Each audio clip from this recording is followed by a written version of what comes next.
Muy buenas tardes, muchísimas gracias con todos los que se han conectado a la señal en vivo de la revista de Derecho Jus Latin, a quienes agradecemos la cordial invitación que nos permite compartir con ustedes durante 4 miércoles. Gracias a Jus Latin, la revista de Derecho, por esta plataforma importante. Esta es nuestra tercera sesión y agradecer a todos los usuarios que se conectan para compartir con nosotros temas muy importantes, tanto de delito de corrupción de funcionarios, tanto como lavado de activos a cargo de la doctora Ana Hurtado. En la tarde hemos recibido comunicación con la doctora Ana Hurtado, la misma que me ha pedido que disculpe a todos los televidentes. El día de hoy, por motivos estrictamente de trabajo, no va a poder conectarse en la plataforma con nosotros. Pero la próxima semana, que también tenemos el miércoles a partir de las 6, ella va a tocar los temas que tenía que hacer esta semana y la otra semana los va a resumir. O sea que va a estar completa la información acerca del delito de lavado de activos también. Entonces, la excusa y el saludo cordial para mi directa amiga, la doctora Ana Hurtado, que ya estará con nosotros la próxima semana. Nosotros vamos a compartir hoy día, seguir compartiendo la información sobre los delitos de corrupción de funcionarios, especialmente en una etapa de emergencia. Quiero aprovechar también para mandar un saludo para un gran amigo, Rogelio Asmap Ramos, que también nos está viendo, está conectado. Él está recuperándose, recupérate pronto, te queremos ver con la salud completa y totalmente sano, como siempre, ¿no? Entonces, la semana pasada hemos visto un poco sobre el delito de cohecho, ¿no? Si en Switcher nos pueden poner las diapositivas para hacer una especie de resumen y entrar ya a lo que nos compete para el día de hoy, que es tratar el delito de colusión. Entonces, dentro de los delitos de corrupción de funcionarios, tenemos al delito de cohecho, que revisamos la semana pasada. ¿Recuerdan? Hemos visto que en el delito de cohecho, las características principales son, uno, que se realiza la compra-venta de la función pública, ¿no? Y deben existir necesariamente dos actores, un funcionario o servidor público y un particular. Existe esa bilateralidad. Y también hemos visto la semana pasada que el bien jurídico que protege el delito, este delito de cohecho, es la gratuidad de la función pública, la no venta de la función pública. ¿Por qué?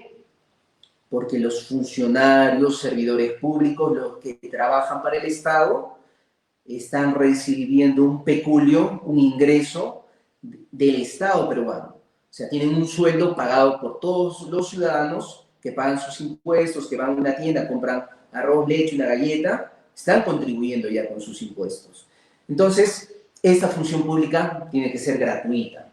Hemos visto también que dentro del delito de cohecho tenemos 3 clasificaciones. Hemos visto el cohecho pasivo propio, el cohecho pasivo impropio y el cohecho activo genérico. Ustedes recuerdan que la semana pasada señalamos que cuando estamos hablando de cohecho pasivo, estamos hablando del funcionario o el servidor público. Siempre, ya sea propio o impropio, siempre que sea cohecho pasivo, se trata del funcionario o servidor público. Y cuando hablamos de cohecho activo, estamos hablando del tercero, del particular. Siempre en un acto de corrupción es bilateral, ¿no es cierto? En este tipo específico es bilateral. ¿Qué quiere decir? Si hay un funcionario o servidor público, también tenemos un particular que comete acto de corrupción, un corruptor, ¿no? Ahora, hemos visto la diferencia entre el cohecho pasivo propio y el cohecho pasivo impropio. ¿Recuerdan? El cohecho, cuando estábamos frente a un cohecho pasivo propio, cuando el funcionario o servidor público realizaba una acción distinta a la de sus funciones. favoreciendo lógicamente a un tercero, a un particular. Y cuando estábamos frente al cohecho pasivo impropio, cuando el funcionario o servidor público realiza actos propios de sus funciones, pero recibiendo un beneficio por esa acción, ¿no? Y el cohecho activo ya es el particular, ¿no es cierto?, que promete, da el beneficio para este funcionario o servidor público. Ahora vamos a ver específicamente el delito de colusión. Vamos a comprobar si en el switcher nuestro querido amigo Adán, a quien le mandamos un saludo, gracias. Adán es el ingeniero de sistemas, el ingeniero de sonidos, el ingeniero de toda la estructura, de toda la plataforma. Gracias a él podemos llegar a todas las personas que se conectan y ven el video, o lo ven posteriormente, porque algunos no lo pueden ver en vivo, y hay otras reproducciones, ¿no?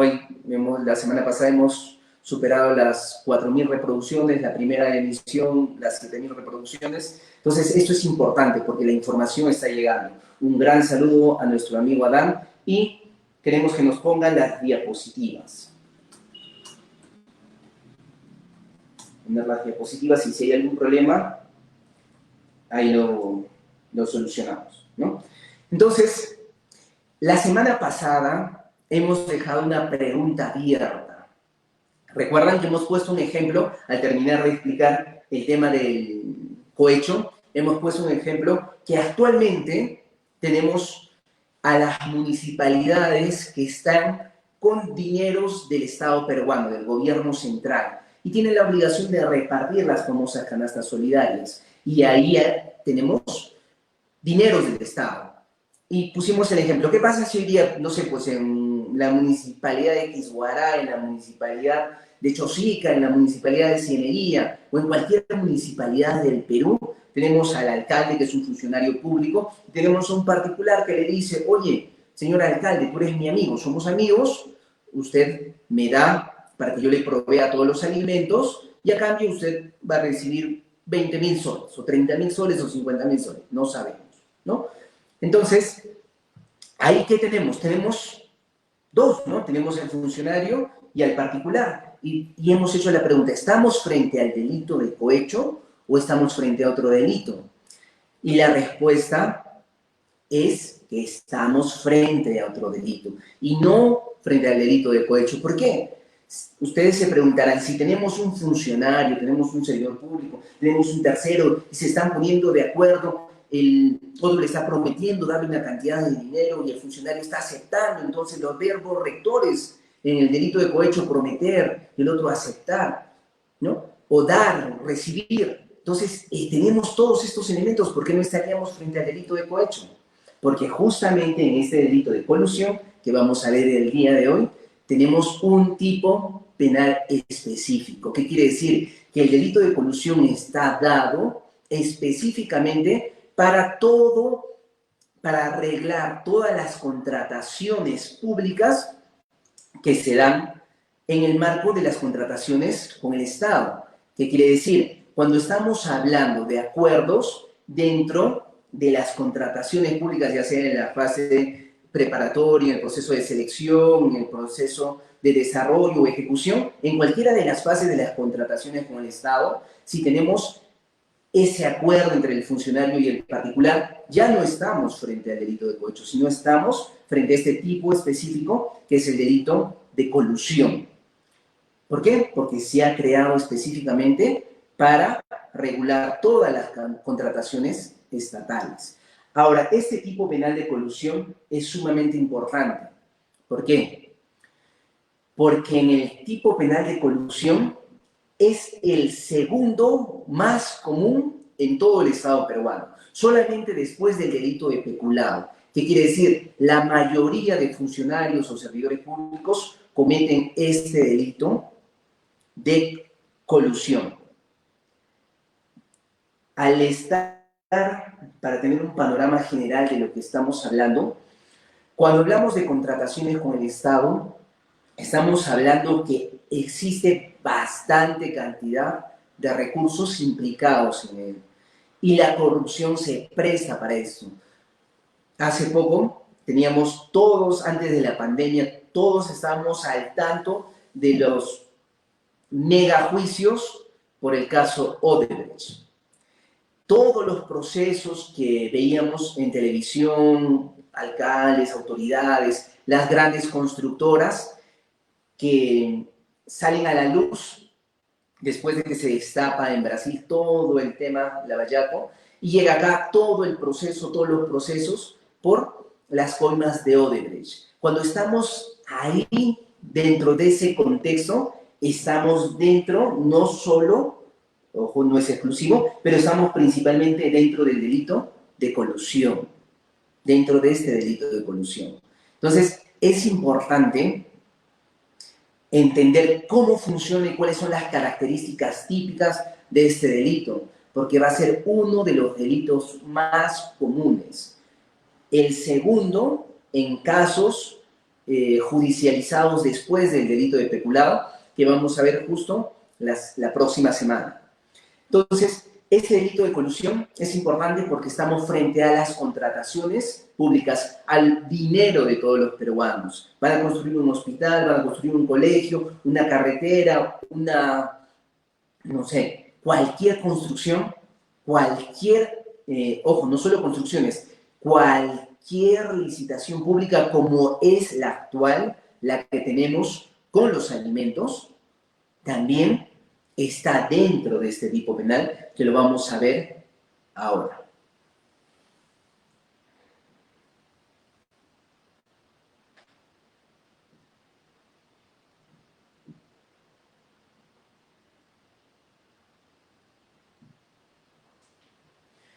Muy bien, entonces, cuando hablamos del delito de colusión, específicamente, ¿de qué estamos hablando? Estamos hablando del acuerdo entre un funcionario o servidor público y un tercero, un particular. Este delito de colusión está regulado en el artículo 384 del Código Penal. ¿Y qué es lo que quiere proteger? Quiere proteger la asignación eficiente de los recursos públicos dentro de las operaciones económicas que el Estado realiza.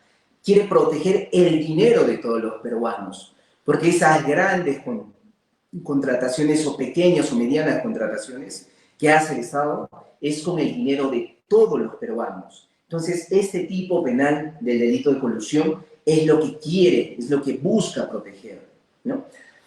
Ahora, ¿qué es lo que sancionamos acá? La norma va a sancionar al funcionario o al servidor público que directa o indirectamente va a concertar con un tercero, con un particular. ¿Para qué? Para obtener un fin, un beneficio ilícito y para defraudar al Estado, ¿no? Vamos a observar que en este tipo penal tenemos dos modalidades. Vamos a tener la primera modalidad, que es la colusión simple, y la segunda, que es la colusión agravada. En la colusión simple no se requiere que exista una defraudación patrimonial al Estado o una defraudación efectiva al patrimonio estatal, en la colusión simple. Y en la colusión agravada, acá efectivamente se tiene que producir esta conservación ilícita y esta tiene que perjudicar al Estado peruano. Una forma sencilla de entender la diferencia entre una colusión simple y una colusión agravada es la defraudación, el daño patrimonial. Entonces, si nosotros estamos frente a un caso, ¿no? Tenemos información porque en una municipalidad en Cusco, ahí, para justamente el reparto de las canastas, y es lo que vamos a hablar al final acerca del estado de estas canastas solidarias que debían ya estar al 100%, pero la realidad es otra, pues tenemos información que en una de las municipalidades del Cusco hay un acuerdo, pues el alcalde está entregando a uno de sus amigos para que se realice el tema de las canastas solidarias. Entonces, nosotros, ¿qué tendríamos que ver para saber si estamos frente a una colusión simple o una colusión agravada? Lo primero es la defraudación, ¿verdad? Porque si existe un perjuicio patrimonial para el Estado peruano, entonces existe perjuicio, estamos frente a la colusión agravada, porque hay un daño patrimonial, un perjuicio al Estado peruano. Pero si no existe y solo hay un acuerdo, una concertación, entonces estaríamos frente a la colusión simple. Porque para que se dé o configure este tipo penal, es suficiente que se demuestre la concertación. Ahora, acá viene lo complicado, viene lo difícil. ¿Por qué? Porque si estamos hablando de concertación, estamos hablando de un acuerdo, no el acuerdo colusorio. Es esas dos partes que se ponen de acuerdo para defraudar al Estado o para obtener un provecho, un beneficio económico. Pero ¿cómo podríamos probar esta concertación? Porque se supone que este acuerdo pues tiene que ser oculto, subrepticio, tiene que estar en un sitio, en la casa de uno de ellos, en un lugar privado donde no se pueda hacer público este acuerdo. ¿O ustedes creen que vamos a ver, pues no sé, a un alcalde, al alcalde de Ica, que está ahí en su alcalde de Puno, ¿no? Que le gusta salir en su programa de televisión, y va a decir, acá estoy con mi amigo y le estoy otorgando la canasta para que se encargue de toda la compra para las canastas solidarias que hasta ahora no reparto? ¿Podría darse ese caso? O sea, ¿podríamos ver en televisión que en su programa lo diga? Pues no, obviamente no. Ojo, el hecho de que se entregue a una persona conocida no quiere decir que se consume el delito. El delito se consuma cuando hay un acuerdo previo. ¿Qué quiere decir? Estas personas acuerdan previamente y obviamente el acuerdo previo genera dentro de ese acuerdo un beneficio para ambas partes. Si un alcalde quiere ser transparente, ¿no? Como hay muchos alcaldes transparentes, entonces tiene un encargo del Estado peruano de repartir las canastas. Entonces, ¿qué va a hacer? Va a solicitar, ¿no? Quizás conoce a uno, dos, tres amigos o a un desconocido y va a solicitar propuestas para que se entregue esto.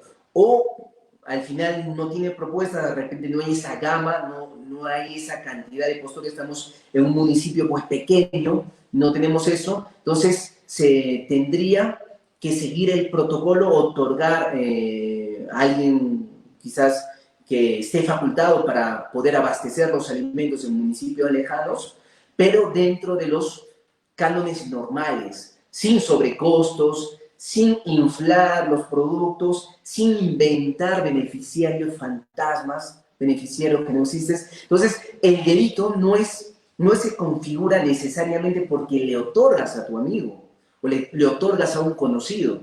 ¿Por qué? En ese contexto, si se desarrollan dentro de todos los lineamientos normales y protegiendo los recursos del Estado, no habría delito alguno. El delito se consuma cuando, fruto de esta concertación, de este acuerdo, las partes tratan de beneficiarse de esto. El alcalde pues trata de beneficiarse. Si la canasta cuesta realmente 50 soles, pongo pues que costó 100 soles o 200 soles por persona. Entonces hay de cada ciudadano que está recibiendo su canasta, me estoy beneficiando, o la empresa se está beneficiando. Si los lotes de los productos, por decir, una caja de 24 leches me cuesta 74 soles, yo pongo que cuesta 120 soles, y así saco en cada producto. Entonces, ahí está el dañar al Estado peruano, el menoscabar los recursos del Estado peruano.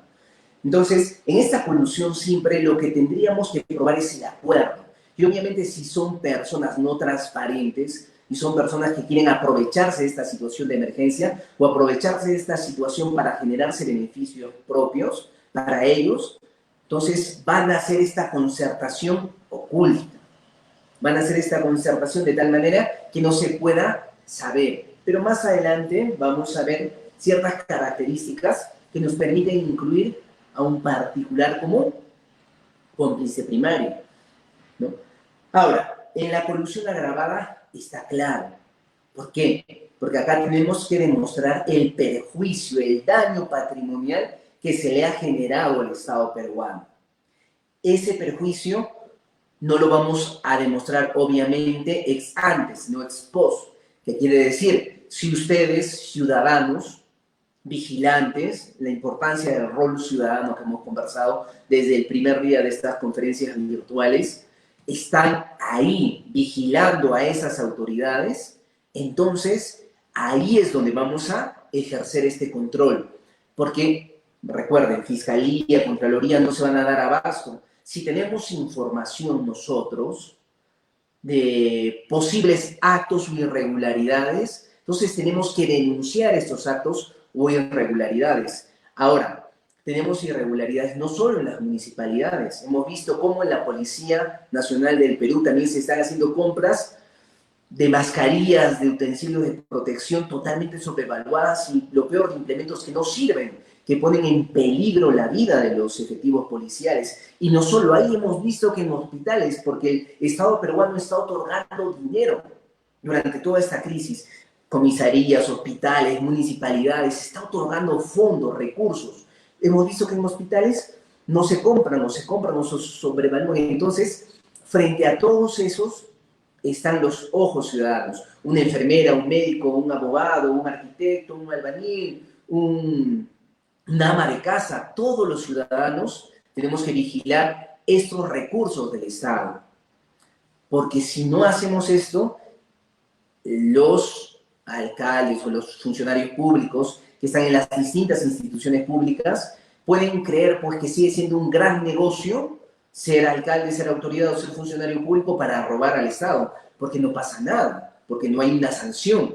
Entonces tenemos que vigilar eso como ciudadanos. Y saber esto, conectarnos, ver, compartir el video, nos permite tener herramientas o nociones básicas para entender los tipos penales de corrupción de funcionarios en los que puedan estar incurriendo esas autoridades, esos funcionarios, esos servidores públicos. Ahí está la importancia de ver, entender y compartir ese video. Y como lo hemos dicho desde el primer video, si alguien necesita una asesoría, necesita una ayuda, acá desde la revista El Plus Landing, desde el estudio de abogados Villaley Perú Abogados, estamos para atenderlos, para servirlos, gratuitamente, sin ningún costo. Alguno de los que están viendo este video quiere denunciar a su alcalde, quiere denunciar a la autoridad, quiere denunciar a las personas que están cometiendo actos de corrupción en pleno estado de emergencia, policía, en hospitales, contáctese con nosotros. En la próxima sesión vamos a dejar nuestros datos, teléfonos, correos electrónicos, que va a ser la última sesión, para que se puedan contactar directamente con nosotros. Porque esto no acaba cuando se levanta el estado de emergencia. Recuerden, todas estas adjudicaciones directas que por estar en un estado de emergencia se pueden realizar, los alcaldes pueden adjudicar directamente. ¿Cuándo van a ser controladas? ¿Cuándo tienen que rendir cuentas? ¿Cuándo tienen que presentar las actas, los formularios? ¿Cuándo? Cuando termine la cuarentena, cuando se levante la cuarentena, tienen que recién rendir cuentas. Entonces, ahí es el momento.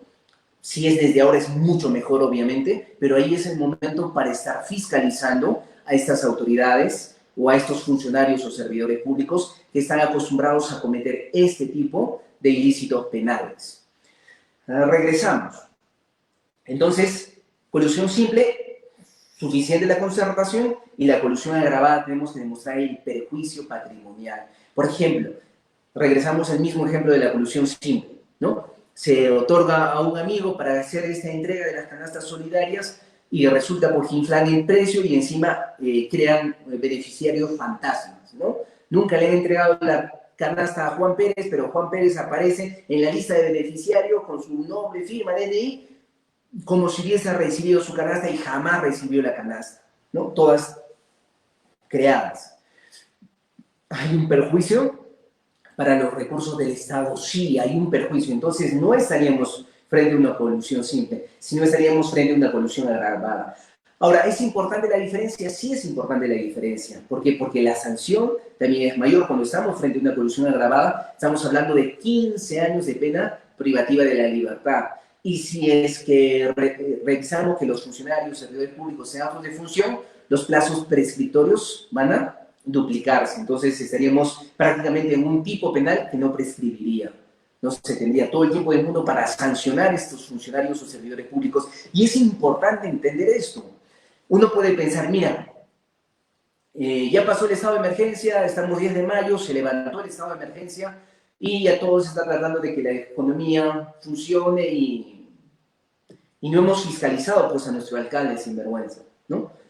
Ya pasó el tiempo, ya no lo podemos hacer. No, tenemos todo el tiempo para fiscalizar, todo el tiempo dentro del plazo prescriptorio. ¿Qué quiere decir? Si el tipo penal no ha prescrito, si el delito no ha prescrito, entonces nosotros podemos denunciar este delito. Y si estamos hablando frente a un caso de colusión agravada, estamos hablando que la pena máxima es 15 años. Tendrían que pasar 15 años para que prescriba este delito. Y si hablamos de un funcionario servidor público, estamos hablando que los plazos prescriptorios se duplican. Entonces, tenemos todo el tiempo del mundo para denunciar. También lo que vemos es que a veces, lamentablemente, se utiliza este tipo penal como revanchas políticas. ¿Qué quiere decir? Entra un alcalde que perdió la elección anterior y ahora gana la elección. Entonces, lo primero que hace es le denuncia por todo al anterior alcalde, no al alcalde saliente. Si este nuevo alcalde está denunciando con fundamento y efectivamente pues el alcalde saliente ha cometido bastantes actos de corrupción, perfecto, tendría que ir a prisión ese alcalde. Pero lo que quiero que entiendan como ciudadanos, si un alcalde, por ejemplo, el 2020 termina su periodo, ¿no? ¿Qué quiere decir? Que nosotros podríamos denunciarlo hasta el 2035. Es ahí la importancia de que estos tipos penales de corrupción de funcionarios sean comprendidos por la mayoría de ciudadanos.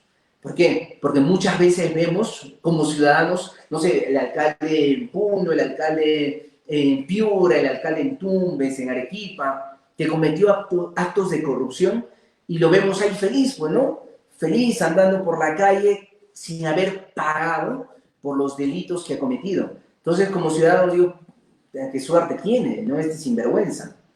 Pero no es así. Si fuésemos ciudadanos informados, sabríamos. Por ejemplo, todas las personas que están viendo este video ya saben que tenemos un tiempo grande para denunciar a estos funcionarios públicos. O sea, no es solo que esté dentro de su mandato, no es solo durante el estado de emergencia, o no es solo después de 1 año, 2 años. Depende del tipo penal, y este tipo penal de colusión agravada tendríamos hasta los 15 años para denunciar a ese funcionario servidor público que ha cometido actos de corrupción.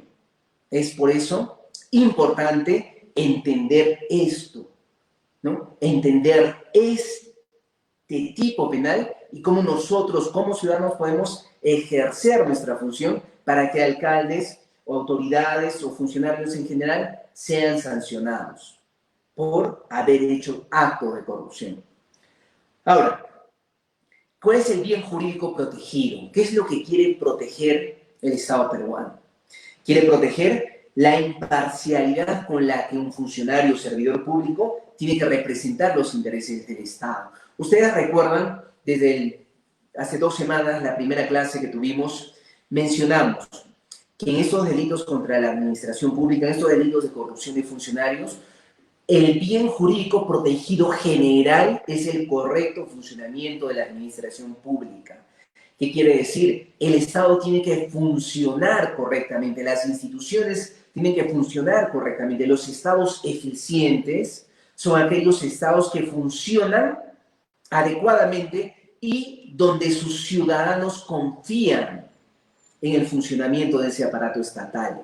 Entonces es importante lo que quiere proteger acá el Estado con estos tipos penales, el correcto funcionamiento de la administración pública, la confianza ciudadana en sus instituciones, que el ciudadano confíe en el Poder Judicial, que sepa que ese Poder Judicial va a obtener justicia, que el ciudadano confíe en el Ministerio Público, que sepa que ese fiscal va a investigar y no va a ser comprado por una empresa y va a dejar de investigar, que confíe en el gobernador regional, en el congresista, en el presidente, que confíe en los funcionarios de la SUNAT, de registros públicos, que confíe en sus instituciones. Eso es importante para que una sociedad camine. Como vemos en sociedades europeas, Alemania, Inglaterra, la gente confía en sus instituciones. Y las instituciones funcionan bien. Todas tienen errores, claro que sí, pero sus errores son mínimos. Y eso tenemos que obtener en el Estado peruano. Tenemos que lograr eso, que eso pase en el Estado peruano. Ahora, específicamente en el tipo penal de colusión, ¿no? En general, en macro, queremos proteger el correcto funcionamiento de las instituciones públicas, la confianza ciudadana. Pero en micro, queremos proteger la imparcialidad con la que el funcionario o servidor público representa los intereses del Estado, porque son dineros públicos. Si un ciudadano tiene su empresa y quiere hacer, no sé, unas canastas, pues elige a quien quiera, porque son sus ingresos, es su dinero y no necesita rendir cuentas. Puede escoger a su amigo, a su vecino, a quien quiera, para que haga repartir las canastas y puede repartir al precio que quiera. Pero cuando estamos hablando de recursos del Estado, es dinero de todos los peruanos, de todos los ciudadanos y de aquellos que van a ser ciudadanos, de los niños, de los bebés que están en este país. Son recursos de los peruanos. Entonces, este tipo penal nos ayuda a que este funcionario o servidor público sea imparcial, trabaje de una manera correcta, que no busque beneficiarse ni beneficiar a un tercero, sino busque que si tiene que ejecutar una obra, esa obra se ejecute de la mejor manera, con los mejores recursos y dentro de los plazos adecuados, con los costos adecuados, porque eso beneficia al país, beneficia a todos los peruanos, los hospitales, las carreteras, los colegios, no beneficia a una persona, beneficia a la colectividad, a los ciudadanos. Entonces, es importante ese bien jurídico que protege el delito de colusión. Ahora vamos a revisar las conductas típicas. Este tipo penal va a sancionar la concertación y la defraudación. ¿Recuerdan? ¿Cuándo sanciona la concertación el acuerdo? En la colusión simple. ¿Y cuándo sanciona la defraudación, el daño, el perjuicio al Estado? En la colusión agravada. Entonces tenemos dos verbos rectores importantes, concertar y defraudar. Ahora, este acuerdo genera peligro, si este acuerdo genera peligro para el Estado, ¿no? Solo peligro, estamos frente al delito de colusión simple. Pero si existe una lesión al patrimonio estatal, estamos frente a la colusión agravada. Creo que es fácil, después de estas diapositivas que hemos visto, es fácil ya entender la diferencia, ¿no? La colusión simple y la colusión agravada.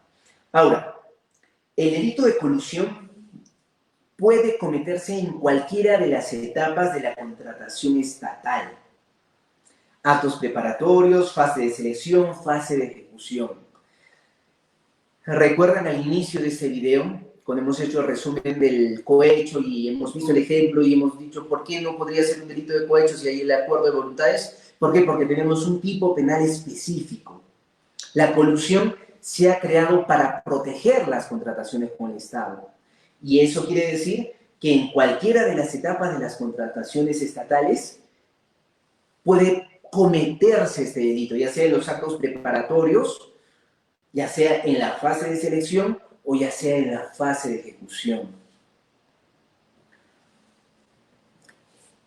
Es importante que entendamos como ciudadanos que las contrataciones con el Estado es el segundo foco de delitos de corrupción de funcionarios, es el segundo foco infeccioso. La mayoría de delitos, después del peculado, son justamente en las contrataciones estatales. ¿Por qué? Porque hay miles de millones de soles, de dinero. Hay gran cantidad de dinero y lamentablemente la gente trata de generarse beneficios de todas las formas posibles, de muchas de ellas de manera irregular.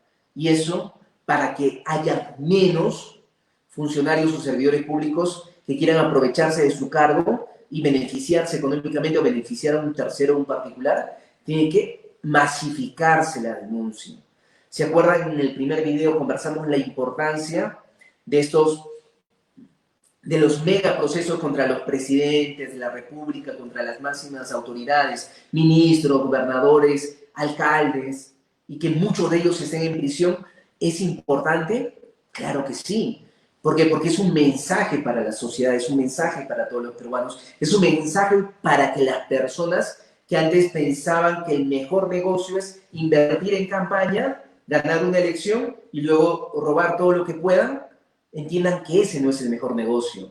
El mejor negocio es aprovechar la oportunidad que tienes de ser un funcionario o un servidor público y servir a tu país, como se merece, como se debe servir a una nación. Entonces, las denuncias que hagamos nosotros como ciudadanos va a ser muy importante para luchar contra este delito de colusión, que es el segundo en mayor cantidad, en mayor medida, de los delitos de corrupción de funcionarios que se cometen en el Estado peruano. Vamos a ver los sujetos del delito de colusión. Recuerdan, tenemos el sujeto activo. ¿Quién es el sujeto activo? El que realiza la acción. En este delito de colusión, el sujeto activo va a ser el funcionario o servidor público, ¿no? Es este funcionario o servidor público el que va a concertar con ese particular, el que se va a poner de acuerdo con este tercero y que posiblemente pueda defraudar o perjudicar al Estado peruano fruto de esa concertación. Sujeto activo, ¿quién es? El que realiza la acción. ¿Recuerdan el ejemplo del delito de robo? Estás caminando por la calle, viene un delincuente, te arrancha la cartera y se va corriendo. El sujeto activo, ¿quién va a ser? El que comete el delito. En ese caso del robo, vendría a ser el delincuente, la persona que ha robado. Y en este caso, ¿quién sería el delincuente? El funcionario o servidor público, que concierta, que se pone de acuerdo con un particular y que fruto de esa concertación puede defraudar al Estado, ¿no? Colusión simple, colusión agravada, que ustedes ya lo manejan muy bien. ¿Quién sería el sujeto pasivo? El sujeto pasivo somos todos nosotros, es el Estado peruano. ¿Quién es la víctima de estos delitos de corrupción de funcionarios? Es el Estado peruano, porque no podemos señalar una víctima específica. Todos nos perjudicamos, todos los ciudadanos nos perjudicamos, porque a causa de estos robos tenemos malos hospitales, tenemos malos colegios, malas carreteras, tenemos mala seguridad ciudadana, tenemos malos recursos dentro de nuestra sociedad. Entonces, la víctima, el sujeto pasivo en estos delitos, en este delito de colusión, vendría a ser el Estado peruano. Tenemos que este funcionario o servidor público, este sujeto activo, debe tener el poder de intervenir de manera directa o indirecta por razón de su cargo en alguna de las adquisiciones, contrataciones o cualquier operación a cargo del Estado.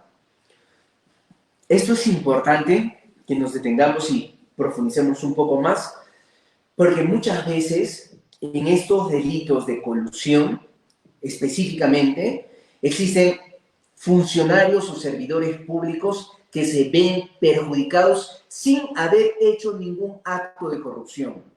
¿Qué quiere decir? Funcionarios o servidores públicos que han cometido su trabajo de manera correcta, que han cometido sus funciones de manera adecuada, terminan viéndose involucrados en megaprocesos, ¿no? Procesos de 30, 40, 50 imputados, donde realmente pues 10 han cometido los actos de corrupción, pero jalan a todos los otros funcionarios públicos, que en un país que no tiene un sistema de justicia adecuado, que no tiene una fiscalía adecuada, que a veces va a la pesca, denuncia a todo el mundo y ve pues ahí quiénes son y quiénes no son y trata de arreglar en el camino su denuncia. Entonces es importante que entendamos que para que cometan este delito de colusión, no es suficiente que seas un funcionario o servidor público.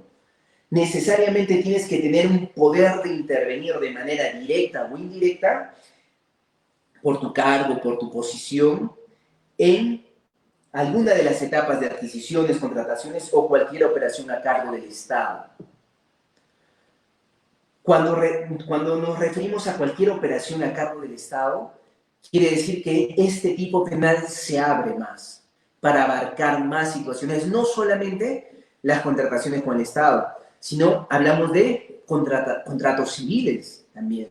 Las operaciones que haga, las distintas operaciones que haga el Estado peruano.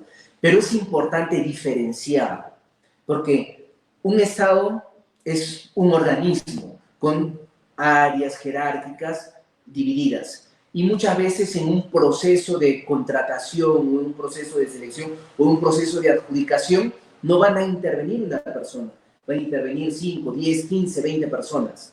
Y si la Fiscalía no hace un trabajo adecuado, ¿qué va a suceder? Va a suceder pues que muchos inocentes van a estar implicados en procesos de delito de colusión injustamente. Y que una persona inocente pase por un proceso penal, pues es algo que no debe suceder.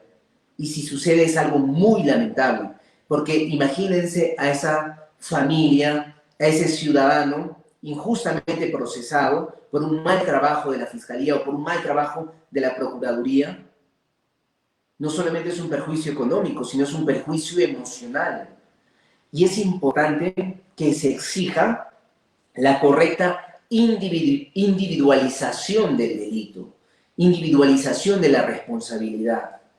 Porque pueden haber responsables y estos responsables tienen que ser sancionados con todo el rigor de la ley de nuestro Estado peruano. Pero no se puede simplemente por tratar de capturar a algunos, implicar a ciudadanos inocentes en actos o en procesos de corrupción y específicamente en un delito de colusión, ¿no? Es importante esta separación. ¿Por qué? Porque debemos evitar que el Estado peruano genere daños a ciudadanos. Imagínense un ciudadano injustamente involucrado y como están de moda las prisiones preventivas, ingresa al penal por una prisión preventiva dictada en su contra que un fiscal irresponsable que no revisó correctamente solicita. Y el juez acepta, porque a veces hay jueces muy probos que se toman la dedicación de verificar todas las causales para ver si corresponde o no, revisar los acuerdos plenarios que salen últimos para ver si corresponde o no otorgar una prisión preventiva, pero hay otros que dicen, mejor no me hago problemas, ¿no? Estamos hablando de corrupción de funcionarios y todos pueden ser corruptos, entonces le doy la prisión preventiva. No reviso, no analizo, no cuestiono lo que propone el fiscal y le otorgo la prisión preventiva. Y en esa prisión preventiva podemos mandar a un inocente a prisión. Y que un inocente ingrese a un penal sin haber cometido ningún acto de corrupción es un daño grave para su persona. Es un daño grave para su familia y es un daño grave para la sociedad. ¿Por qué? Porque la sociedad deja de confiar en la institución, deja de confiar en Fiscalía, en el Poder Judicial, y hasta la sociedad empieza a entender que tiene que optar por un acto de corrupción para evitar. Tenemos que hacer algo para que el fiscal no nos mande la prisión preventiva, hay que negociar y empieza una cadena de corrupción. ¿Por qué? Porque los funcionarios, los servidores públicos, las personas que están en las instituciones públicas no están realizando su trabajo de manera adecuada. Están haciendo el trabajo simplemente por hacer. Y ahí están generando el daño a la sociedad. Y ahí se le está generando la desconfianza del ciudadano con sus instituciones. Y eso no debe pasar. Vamos a ver unas notas importantes del delito de colusión. El delito de colusión se va a dar siempre en un contexto de contratación estatal, donde el Estado va a ser una de las partes. Si el Estado ya es una de las partes, ya estamos en el contexto del delito, de colusión. Cuando hablamos de cualquier operación a cargo del Estado, que también lo señalamos en la diapositiva anterior y ahora lo recalcamos, para puntualizar que no solamente estamos frente a contrataciones públicas, no solamente estamos frente a obras públicas, ante grandes proyectos, no, podemos estar ante microproyectos, ante pequeñas cosas, hasta frente a la contratación de personal, bienes, servicios. El tipo penal va a configurar siempre que se den esas dos características que hemos visto diapositivas atrás: la concertación, la colusión simple, y el daño o perjuicio patrimonial, la defraudación, la colusión agravada. Cuando hablamos de defraudar al Estado, ¿de qué estamos hablando? ¿Qué es esa defraudación al Estado peruano? Es generarle ese daño económico al Estado. ¿Quién es el Estado? El Estado no es la institución, el Estado somos todos los ciudadanos. Si como ciudadanos nosotros nos comprometemos con nuestro Estado peruano y funcionamos dentro de las reglas de juego que nos pone el Estado, lo mínimo que podemos esperar de las autoridades es que trabajen dentro de esas reglas de juego. Si alguien se sale de esas reglas de juego, entonces el Estado deja de funcionar como es nuestro Estado peruano. El Estado peruano no es una maravilla, es casi un desastre en la mayoría de sus instituciones. ¿Por qué? Porque la gente se sale de las reglas del juego y lo único que busca es beneficiarse temporalmente o momentáneamente del Estado. Y esto no solamente puede ser, ojo, con las defraudaciones, la concertación, para defraudar al Estado, para generarse ingresos mal habidos, no, con la calidad de trabajo del funcionario público, también, si no es acorde, si no está dentro de lo que se espera, entonces también le está generando un daño al Estado peruano. Si tenemos, no sé, un secretario judicial, un miembro del SUNAT, de registros públicos, que en vez de atender diligentemente a los ciudadanos, no los atiende o hace hora o está ahí en su oficina solamente para descansar, para tomar desayuno, cena, almuerzo y no trabajar, entonces se le está generando un daño al Estado. ¿Por qué? Porque no hay una vocación de servicio. Y esto genera toda una cadena de situaciones que terminan al fin en delitos, en irregularidades. Ahora vamos a tocar un tema importante dentro del delito de colusión. Esperamos que todos los que nos están viendo, todos los que están viendo este video, y otra vez agradezco las señales de Televisión Solar, Canal 19, canal que se transmite por cable, por internet, que está cogiendo esta transmisión de Youth Latin en vivo y lo está transmitiendo por sus ondas, tanto en cable, tanto señal abierta como en internet. Muchísimas gracias a Televisión Solar por compartir esta información para que llegue a más peruanos en diferentes partes de todo nuestro Perú y el mundo. Vamos a hablar ahora de la responsabilidad del particular, porque ¿recuerdan la bilateralidad? Tenemos un funcionario o servidor público, ¿no? Y tenemos un tercero, un particular. Estos trabajan de manera bilateral. Y la pregunta pues, que todos nosotros nos estamos haciendo, ya tenemos claro cómo vamos a sancionar al funcionario o al servidor público, ya sea con su colusión simple o ya sea con la colusión agravada, ya tenemos claro eso. Pero, ¿qué es de la responsabilidad del particular? ¿El particular tiene que ser sancionado? Claro que sí. Este particular va a tener la calidad de cómplice primario. Pero, para tener la calidad de cómplice primario, se tiene que demostrar su actuar doloso. ¿Qué quiere decir? Tiene que actuar dolosamente para que su conducta se inscriba en el marco del injusto penal, del injusto punible. Tiene que actuar dolosamente. Ahora, ¿qué es el dolo? Cuando decimos que una persona actúa dolosamente o no actúa dolosamente.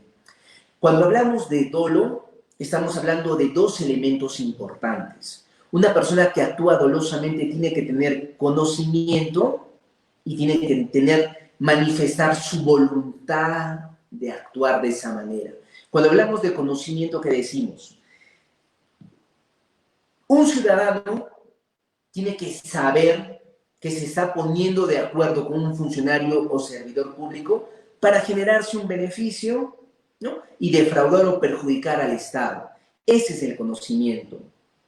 Cuando una persona busca al alcalde, ¿no? Las famosas, en nuestro país, la corrupción era tan grande que existían empresas que se dedicaban a hacer los famosos lobbies.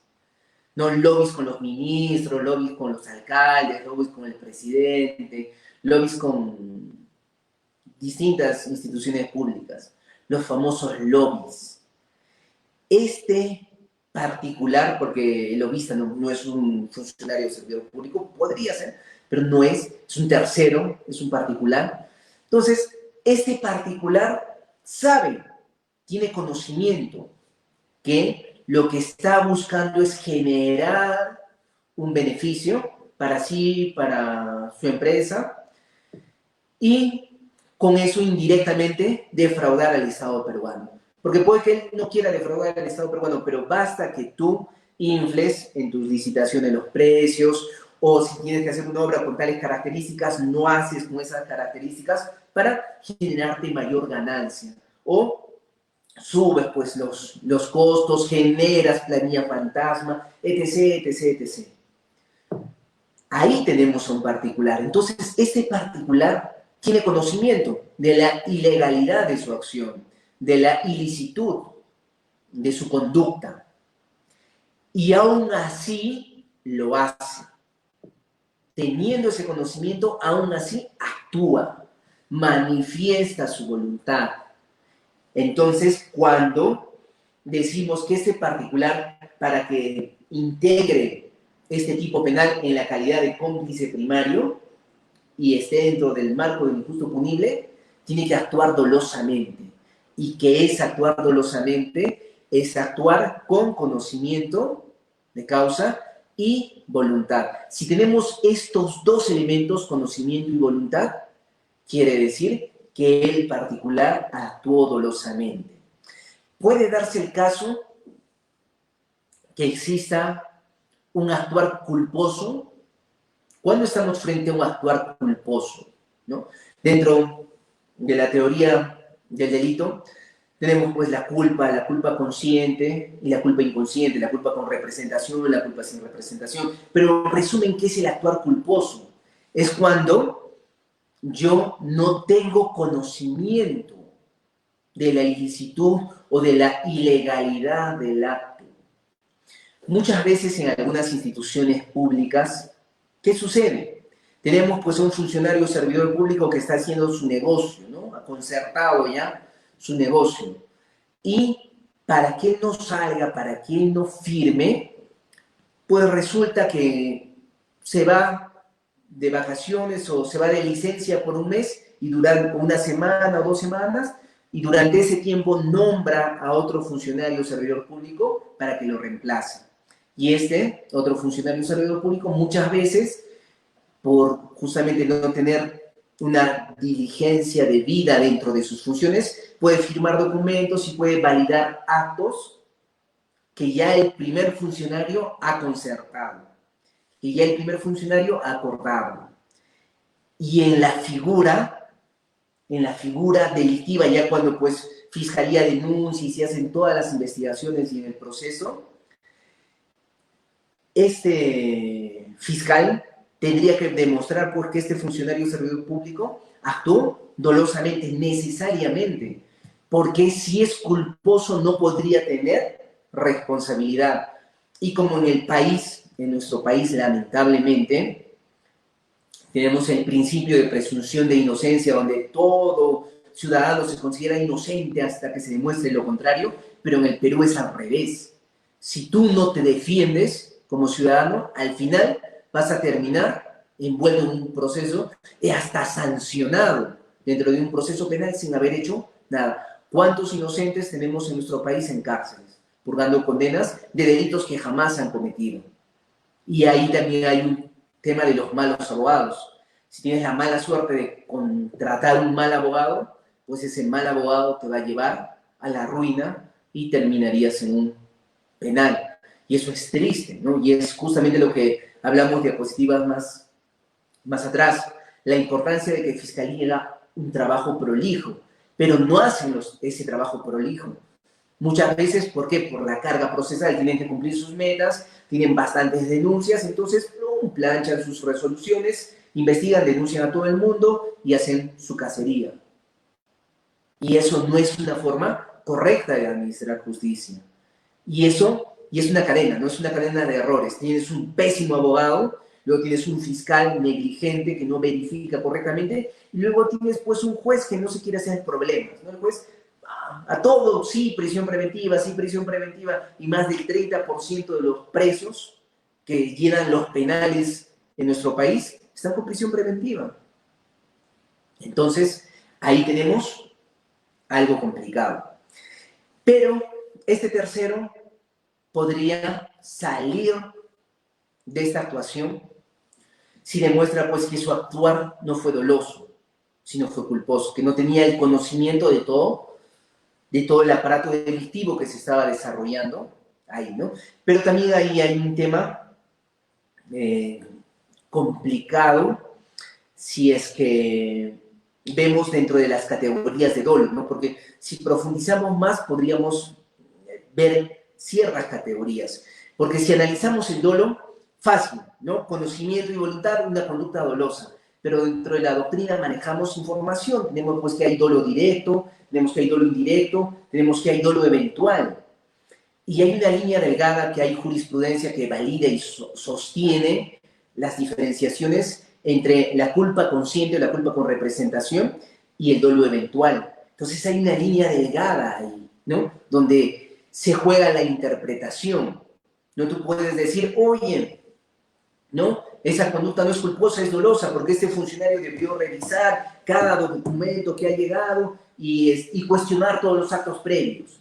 Pero imagínate, si un funcionario tendría que hacer eso, asume el cargo y tendría que cuestionar todos los actos previos, el aparato estatal no funcionaría. Entonces, ¿por qué? Porque el Estado trabaja bajo el principio de confianza. Tú tienes que confiar en la buena fe de los funcionarios que han estado trabajando antes que te toque a ti, ¿no? Entonces, ese principio de confianza se lesiona y todo el aparato se lesiona. Y ahí se hace esa delgada línea, ¿no? Si fue tu conducta dolosa, ya pues te acuso por dolo eventual, dice el fiscal, o logras manejar tu culpa consciente. Más o menos para entender un poquito más esto, cuando hablamos de una culpa inconsciente o culpa sin representación, nos estamos refiriendo a que el sujeto no tiene ni idea del injusto que se pueda desarrollar o de la ilegalidad del acto. No tienes idea de que puedes generar un perjuicio, ¿no? Eso es culpa inconsciente o sin representación, porque no te puedes representar el daño. Imagínate, quieres hacerle una broma a tu amigo de universidad, ¿no es cierto? Estás con tu amigo de universidad, entonces le invitas a tu casa y le haces una broma con una tarántula, ¿no? Con una tarántula. Entonces, le pones la tarántula, le botas la tarántula, pues que la mayoría de tarántulas no son inofensivas, asustan, pero no te dañan. Le botas una tarántula en la mano, ¿no? En el cuerpo. Y tu amigo tenía problemas del corazón y un infarto. Y muere. Tú podrías haberte representado que podrías haberle causado la muerte con una broma. No. Entonces ahí estamos frente a una culpa inconsciente o culpa sin representación, porque yo no me podía representar el daño que le podía causar. O invitas a cenar a tu amigo, te preparas una comida y pues no sabías que era fuertemente alérgico a las nueces. Y tú dentro de la comida que has hecho pues has usado nueces, almendras. Está comiendo y en eso empieza a enroncharse y le da una crisis y se muere.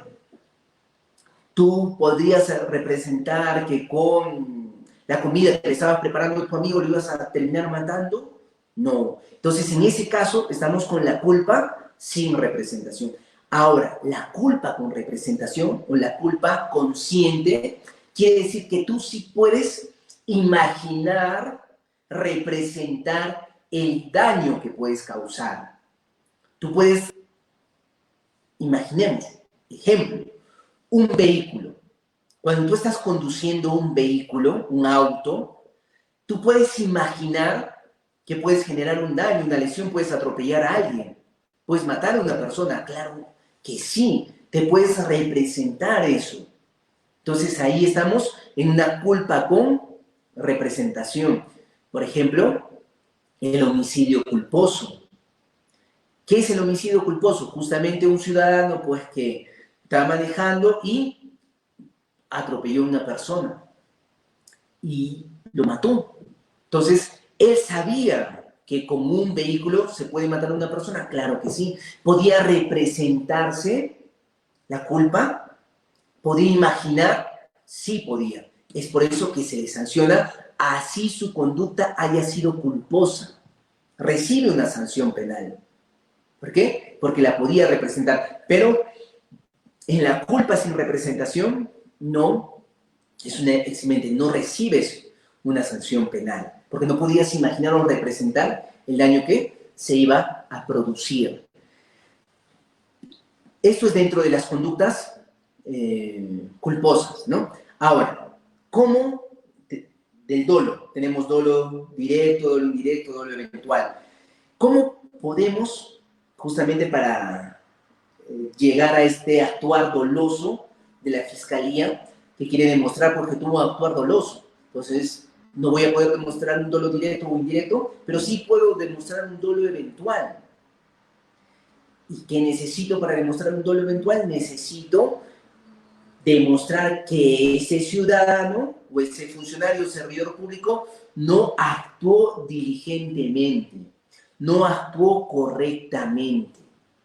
Y entonces su conducta no fue culposa. No fue culposa porque este señor no solamente podía representar de esto, sino que no actuó correctamente, no actuó diligentemente. Y cometió el ilícito, ¿no? Entonces acá hay una línea delgada, ¿no? Hay una línea delgada entre este dolo eventual y la culpa consciente. Un ejemplo para diferenciarlo. Tú estás manejando tu vehículo, ¿no? Estás manejando tu vehículo en la noche, ves el semáforo en rojo, ¿no? Semáforo en rojo, pero como está de noche dices, no, no pasa nada y me voy a pasar el semáforo en rojo. Entonces estoy pasando el semáforo en rojo y ahí aparece una bicicleta, ¿no? Que está yendo rápido porque está en verde y para avanzar está yendo rápido. No la viste y ¡plum! Chocaste, lo atropellaste y generaste lesiones o hasta la muerte. ¿Qué es? ¿Es culpa consciente o es dolo eventual? Mismo ejemplo. Tú estás manejando tu vehículo y estás en verde.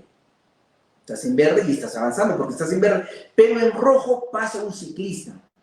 Rápido y ¡pah! Colisiona contigo, se causa lesiones o hasta la muerte. ¿Qué es? ¿Culpa consciente o dolo eventual? Piénsenlo, estos dos ejemplos, y la próxima semana que tenemos la siguiente sesión, la vamos a resolver. Regresamos a nuestras diapositivas.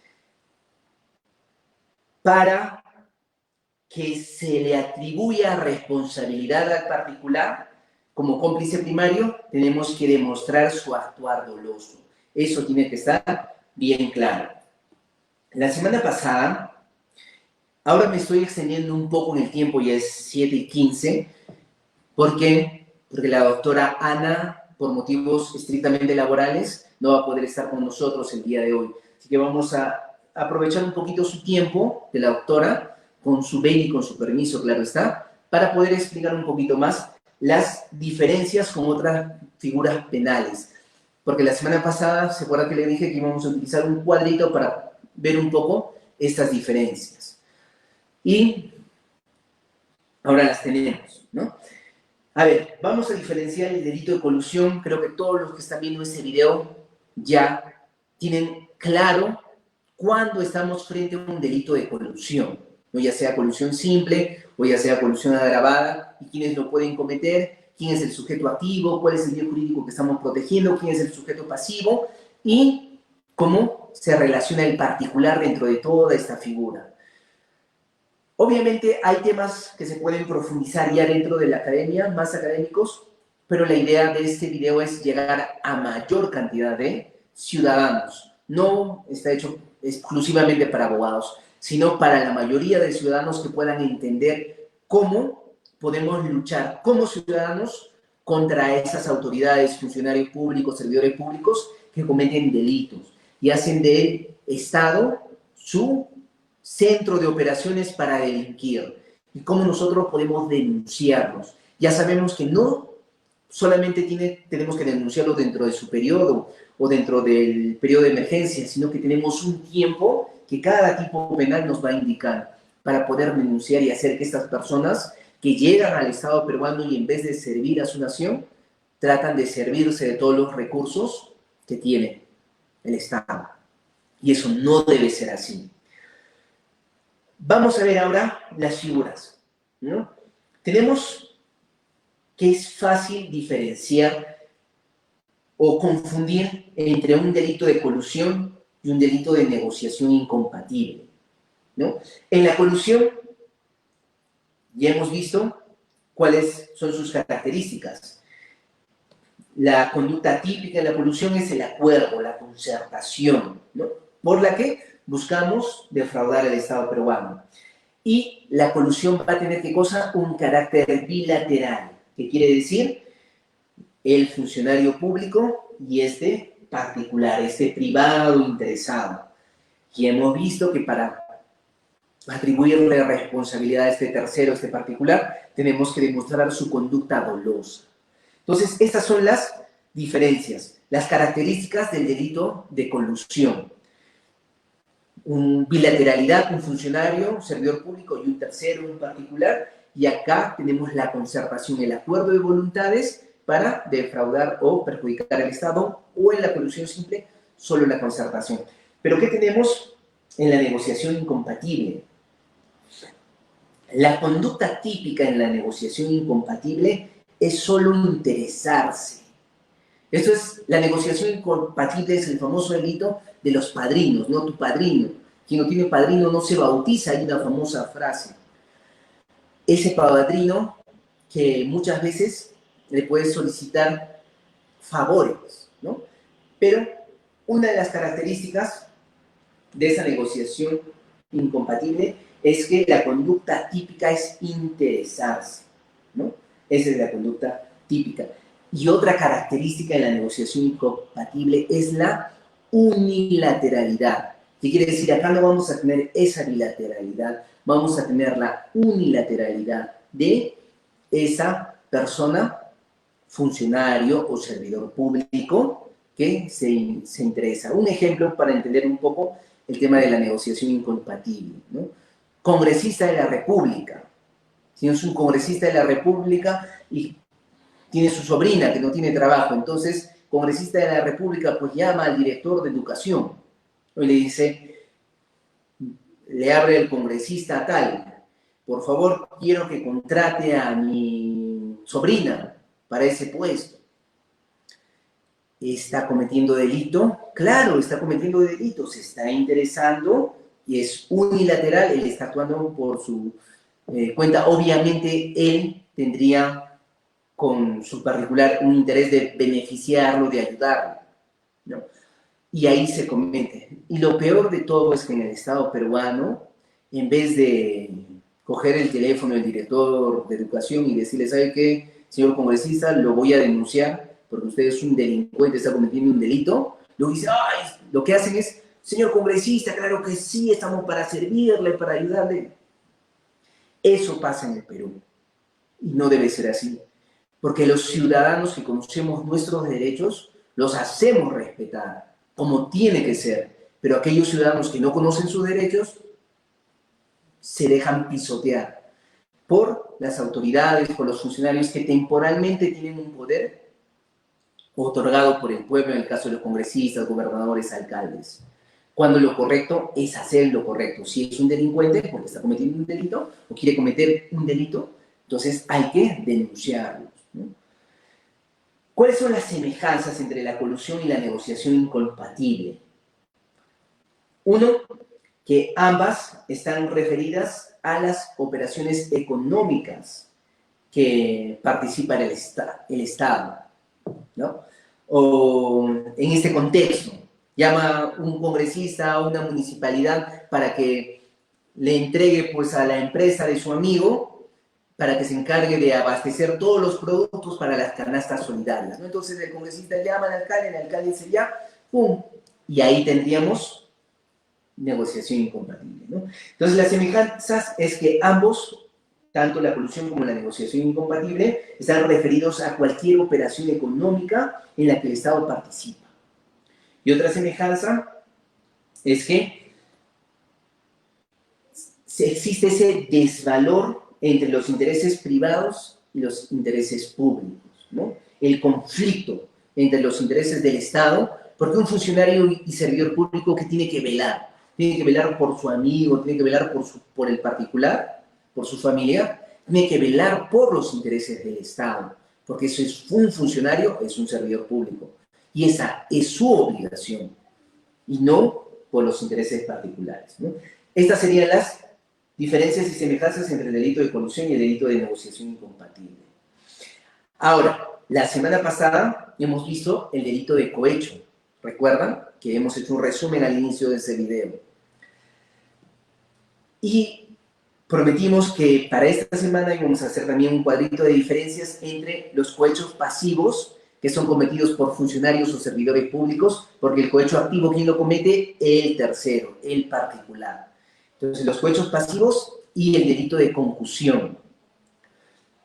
¿Cuáles son las características, las diferencias? En el delito de concusión tenemos que el funcionario o servidor público hace uso de la violencia o amenaza, o hasta el engaño, para viciar, modificar la voluntad del particular, del tercero, ¿no? Ojo, concusión, estamos hablando de violencia, amenaza, engaño, para viciar o dañar la voluntad del particular. En la concusión también una diferencia es que el particular sobre el que recae la violencia o la amenaza o el engaño no responde penalmente, porque este particular configuraría como una víctima de este tipo penal, ¿no? En los cohechos pasivos tenemos que existe la libertad contractual entre el funcionario y el particular. ¿Se acuerdan del cohecho? ¿No? Tenemos al funcionario público, tenemos al particular, que uno le ofrece, el otro acepta, uno da, el otro recibe, ¿no? Existe un concierto, un acuerdo entre ellos. En el cohecho, la voluntad del particular no está viciada, no está vulnerada. Es más, él manifiesta su voluntad de generar ese acuerdo con este funcionario o servidor público, pero en la concusión no. En la concusión, esa voluntad del particular está vulnerada por la violencia, la amenaza o el engaño de este funcionario o servidor público. Otra diferencia es que en los cohechos pasivos, el particular que interviene va a responder penalmente en los cohechos pasivos, pero en la concusión no, el particular no responde penalmente. Ejemplificamos para que se entienda bien esta diferencia entre el cohecho y la concusión. Imaginemos un juez, tenemos un mal juez, ¿no? Viene un usuario, un litigante a conversar con el juez, con su proceso, que no camina y está muy preocupado, y este juez le dice: si quieres ganar tu proceso, pues tienes que pagar tanto, y si no pagas, vas a perder. Ahí estamos en concusión o en cohecho. Ahí estamos clarito en un delito de concusión, porque existe uso de la violencia, de la amenaza, de este funcionario público que, aprovechándose de su cargo de juez, que tiene el poder, porque es el juez, la autoridad, para fallar en el proceso de este ciudadano, y entonces le dice, si no me entregas tanta cantidad de dinero, vas a perder. Y si me entregas el dinero, ganas. Ahí claramente el particular, el ciudadano que va a conversar con ese mal juez, es cómplice, está participando o está poniéndose de acuerdo. No, es una víctima justamente de este tipo penal. Y ahí se excluiría su responsabilidad. Caso diferente sería en el delito de cohecho. En el delito de cohecho existe el acuerdo, la promesa, el que ofrece o el que da y el que recibe, el que acepta. Imaginemos el mismo ejemplo. Tenemos al juez, un mal juez, y tenemos a un mal ciudadano. Entonces se acerca ese mal ciudadano y le dice, ¿sabe qué, señor juez? Usted es un gran juez, yo lo admiro mucho y quiero pues darle 10.000 soles para que me ayude con mi caso, o 20.000 soles para que me ayude con mi caso. Y el mal juez dice, oh, está bien, perfecto. Entonces se produce el acuerdo. Ahí sí estamos frente a cohecho, tanto cohecho pasivo y cohecho activo. Ya será pasivo propio e impropio de acuerdo a lo que haga. Si hace dentro de sus funciones, va a cumplir sus funciones impropio, y si hace actuaciones diferentes a sus funciones, propio. Ahí está la diferencia. ¿Cuáles serían las semejanzas del delito de concusión con los cohechos pasivos? La semejanza es que siempre el funcionario y el servidor público va a ser el sujeto activo. Estamos hablando de delitos cometidos por funcionarios o servidores públicos. ¿Qué otra semejanza? Existe un abuso de poder. Ese poder que tiene por su cargo está abusando, tanto en la concusión como en los cohechos pasivos. Y otra semejanza es que va a existir un beneficio de cualquier índole, dinero, un acuerdo, una promesa, lo que sea, pero existe un beneficio para el autor, tanto en la concusión como en los cohechos pasivos existe ese beneficio. Y por último, las diferencias entre el peculado y la malversación de fondos. La próxima semana vamos a ver el delito de peculado y el delito de malversación de fondos. Y estas diferencias las vamos a dejar para esa semana. Miércoles 13 de mayo tenemos delito de peculado y delito de malversación de fondos, ahí como dice en la diapositiva. Queremos, ya finalizando, ya es 7:30, quiero agradecer a todos los que están viendo este video, agradecer por los comentarios, agradecer por las consultas. La próxima semana que vamos a concluir con estos dos tipos penales, vamos a darles información para que se puedan comunicar con nosotros, un correo electrónico, un teléfono, para que nos puedan escribir si ustedes como ciudadanos identifican a actores, funcionarios, servidores públicos, alcaldes, que están cometiendo actos de corrupción. Entonces tenemos que sancionarlos. Justamente voy a aprovechar esta parte final para comentar esto. Tenemos noticias. La Contraloría señaló que solamente el 43% de municipios, no rinden cuentas ni registran beneficiarios de estas canastas solidarias. Estamos hablando de 43% de municipios. Y aparte de eso, que el 22% de municipios no cumple con registrar el monto utilizado para la compra y la entrega de las canastas familiares destinadas a las familias vulnerables. Esto es importante. Eso es noticia actual. ¿Qué quiere decir? Que de todo el Perú, de las 1.874 municipalidades que han recibido dinero del Estado peruano, el 43%, estamos hablando de 802 municipalidades, no registra cifra de sus beneficiarios. ¿Qué quiere decir? Que no ha hecho nada, o no ha entregado, o está viendo cómo quedarse con ese dinero, cómo robar el dinero de todos los peruanos. Porque hasta la fecha no hace nada.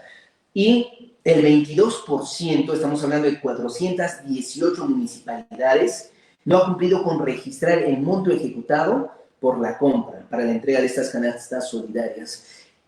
Estamos hablando de,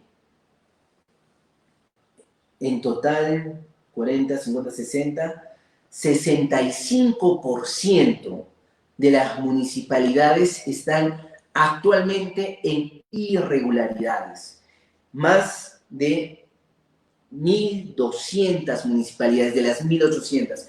Eso quiere decir que tenemos municipalidades que han hecho su trabajo correcto, sí, que han hecho muy buen trabajo, sí, que han entregado las canastas a las poblaciones vulnerables con errores, porque todos pueden tener errores, pero han tratado de cumplir, alcaldes conscientes, dirigentes que han tratado de cumplir con el encargo del Estado. Pero tenemos más del 62% que no ha hecho nada de eso.